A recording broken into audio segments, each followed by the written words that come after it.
Hello 大家，咁呢條片咧會教你點樣喺 iSlash 入邊咧 import 同埋 export 嗰個 content。咁 iSlash 咧佢係有自己嘅嗰個 file 嘅格式嘅，你需要去到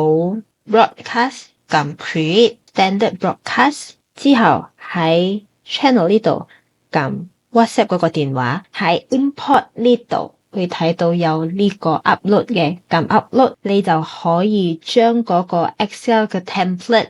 download 入嚟。